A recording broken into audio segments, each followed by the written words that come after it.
She forgave him the first time. Everyone told her she was making a mistake. That once a cheater, always a cheater. That she deserved better. But she believed in second chances. She believed in forgiveness. She believed people could change. She was wrong. The second time he betrayed her, she didn't forgive him. She took him to court. This is the story of Sarah Mitchell and how forgiveness turned into justice.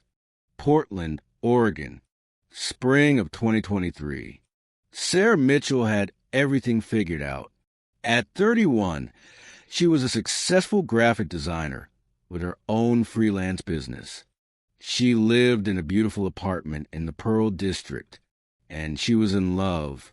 His name was Mark Davidson, 34 years old, a charismatic sales manager at a tech company.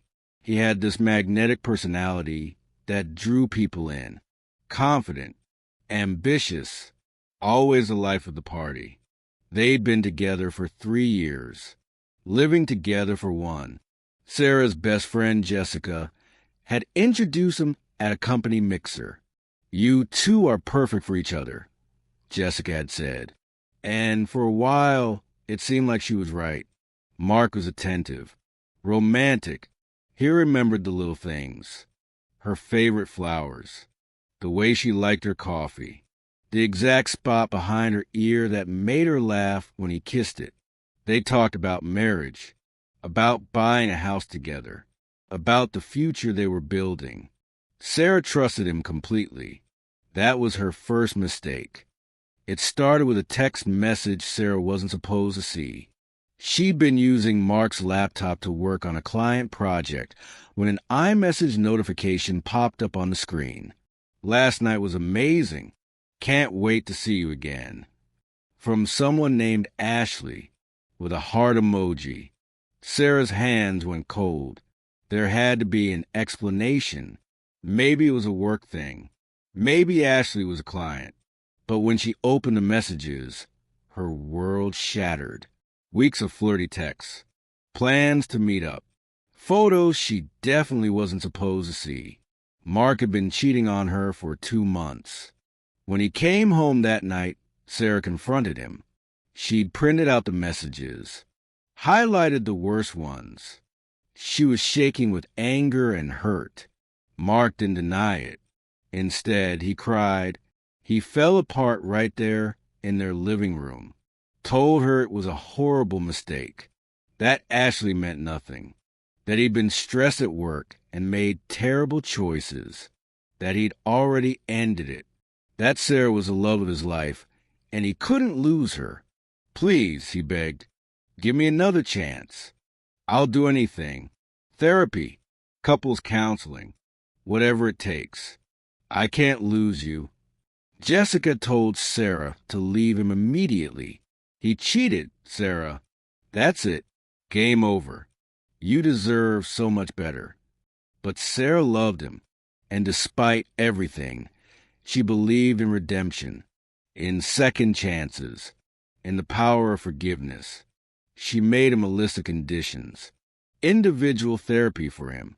Couples therapy for both of them. Complete transparency with his phone and accounts. Rebuilding trust step by step. Mark agreed to everything. "I won't let you down again," he promised. "I swear on my life." Sarah forgave him, and for a while, things actually seemed better. The next 6 months were what Sarah called their honeymoon phase 2.0. Mark went to therapy every week. They attended couples counseling every Tuesday evening. He was more attentive than ever, more romantic, more present. He let Sarah have full access to his phone, his laptop, his social media accounts. "See," he'd say, "complete transparency, no secrets." Sarah wanted to believe they'd turned a corner, that her forgiveness had saved their relationship, that they were stronger now than before. But there were still small things that bothered her. Mark had become increasingly controlling about money. He suggested they open a joint credit card to build their credit together. He wanted access to her freelance business accounts to help with bookkeeping. "We're partners," he'd say. "We should share everything." Sarah hesitated, but eventually agreed. It seemed like a sign of commitment, of trust. He also became more secretive about his work schedule. Late nights at the office, weekend team building events, business trips that seemed to pop up at the last minute. But he always had explanations, always had proof, calendar invitations, email confirmations. Sarah tried to ignore the nagging feeling in her gut. She tried to ignore Jessica's warnings. "Something feels off, Sarah. I can't put my finger on it, but something about Mark lately just doesn't sit right with me." "You're just being overprotective," Sarah would say. "He's changed. People can change." She was wrong again. Everything fell apart on a Tuesday in February. Sarah had been having lunch with Jessica when her phone rang. An unknown number. "Is this Sarah Mitchell?" a woman's voice asked. "Yes, who's this?" "My name is Lauren. You don't know me, but I need to tell you something about Mark." Sarah's stomach dropped. Lauren was a bartender at a restaurant downtown. She'd been seeing Mark for 4 months. 4 months? Sarah whispered. "He told me he was single," Lauren said, her voice breaking. "I had no idea he had a girlfriend. I found your number in his phone last night when he was in the shower. I'm so sorry. I thought you deserved to know." Sarah thanked Lauren and hung up. Jessica's face said everything. "Oh, Sarah." But Sarah barely heard her, because suddenly other pieces were clicking into place. Those late nights at work, the business trips, the weekend events, all lies. She rushed home, went straight to the joint credit card account they'd opened. What she found made her blood run cold. Thousands of dollars in charges she didn't recognize. Expensive dinners at restaurants she'd never been to. Hotel stays. Jewelry purchases she'd never received. Then she checked their joint checking account. $5,000 was missing, transferred to an account she didn't recognize. With shaking hands, she logged into her business account. Mark had access to it for bookkeeping. $12,000. Gone. He'd been draining her accounts for months. This wasn't just cheating. This was fraud. This was theft. When Mark came home that night, Sarah was waiting. But she wasn't crying this time. She was documenting everything. "We need to talk," Sarah said calmly. "Sure, babe. What's up?" "Lauren called me today." His smile disappeared. "Sarah, I can explain. And I found the credit card charges, and the missing money from our checking account, and the $12,000 you stole from my business." Mark's face went pale, then red.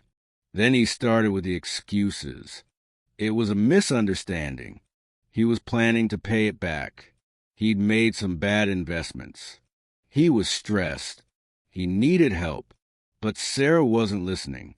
For the first time, she saw him clearly. Not the charming man she'd fallen in love with. Not the remorseful cheater who'd begged for forgiveness. She saw a manipulator, a thief, someone who'd taken advantage of her forgiveness and turned it into an opportunity to exploit her. "Get out," she said quietly. "Sarah, please. Get out of my apartment. Now, or I'm calling the police." Mark tried to argue, to plead, to cry like he had the first time. But Sarah was done. "You have 30 minutes to pack a bag and leave. I'm calling a lawyer tomorrow." "A lawyer?" "Sarah, come on, we can work this out. You stole $17,000 from me, Mark. And that's just what I've found so far. This isn't a relationship problem anymore. This is a crime." She called Jessica, who came over immediately with her boyfriend to make sure Mark actually left. As Mark packed his things, he kept trying to apologize, to explain, to make promises. Sarah ignored all of it. When he finally left, she locked the door behind him. Then she sat down at her computer and started building her case. The next morning, Sarah called attorney Rebecca Torres, a lawyer who specialized in fraud and relationship financial abuse. "Tell me everything," Rebecca said. Sarah laid it all out: the cheating, the forgiveness, the joint accounts he'd insisted on, the access to her business account, the $17,000 in documented theft, the credit cards open in both their names. Rebecca took notes, her expression growing more serious. "Sarah, what Mark did isn't just ethically wrong. It's illegal. This is financial fraud, identity theft, and possibly embezzlement from your business. Can I get my money back?" "We can try. But more importantly, we can make sure he faces consequences. Have you filed a police report?" Sarah hadn't. "Do it today. Then we'll file a civil suit for the stolen funds plus damages." "And Sarah?" Rebecca paused. "I'm proud of you for not forgiving him this time. Some people don't deserve second chances, especially when they've already proven they'll waste them." Over the next 2 months, Sarah worked with Rebecca to build an airtight case.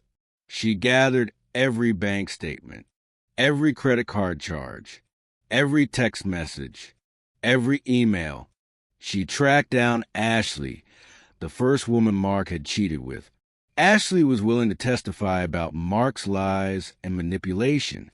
She contacted Lauren, the bartender. Lauren had discovered she was one of 3 women Mark had been seeing simultaneously. They all compared notes, found more evidence, more lies, more victims. Mark had opened credit cards in Ashley's name too, had borrowed money from Lauren he never paid back. This wasn't a man who'd made mistakes. This was a pattern of predatory behavior. The police investigation uncovered even more. Mark had been running similar schemes for years. Different cities, different women, always the same playbook. Sarah wasn't his first victim, but she was going to make sure she was his last. The trial took place on a Thursday in June. Sarah walked into the courtroom with Rebecca by her side. Jessica was there for moral support. So were Ashley and Lauren. Mark sat at the defendant's table with his lawyer, looking smaller somehow, less confident. The charm was gone.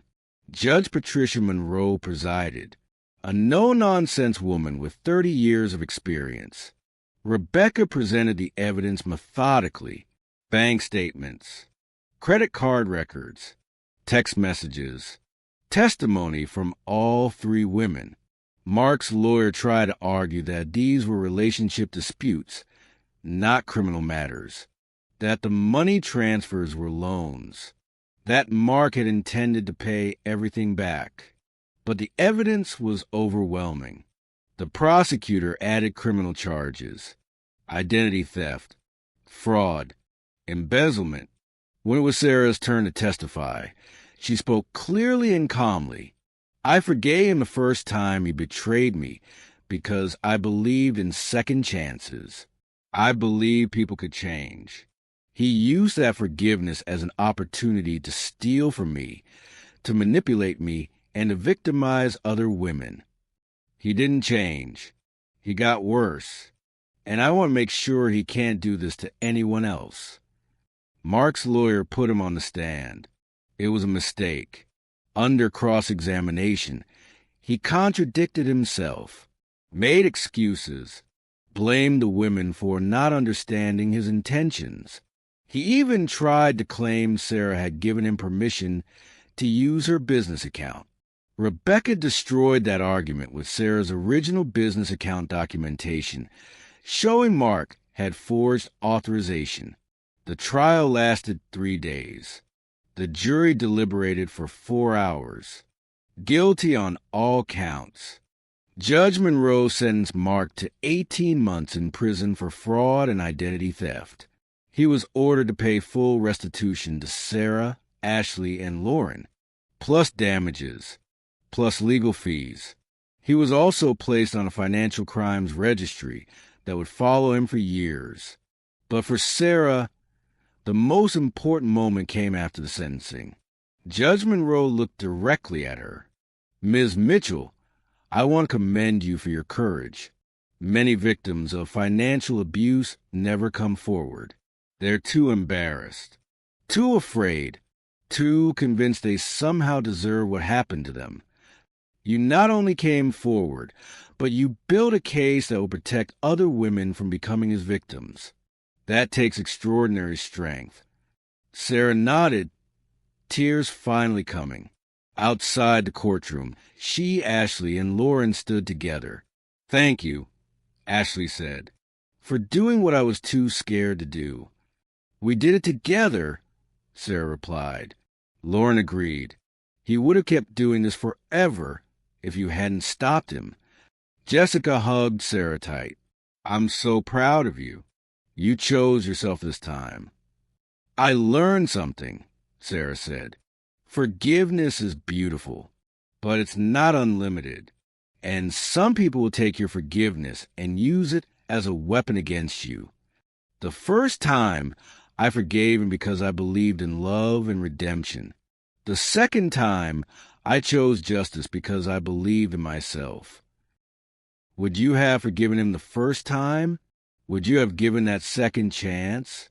And when you discovered the second betrayal, would you have had the courage to take him to court? Let me know in the comments below. If this story made you think about forgiveness, boundaries, and when to choose justice, hit that like button and subscribe to Top Story for more true crime relationship stories that'll make you question everything. Next time, we're diving into the case of a woman who discovered her husband had an entire second family living 2 miles away. Until then, remember, forgiveness is a gift, but it's not a requirement. And some people will prove they don't deserve it. Trust yourself. Choose yourself. And never be afraid to demand justice when someone crosses the line.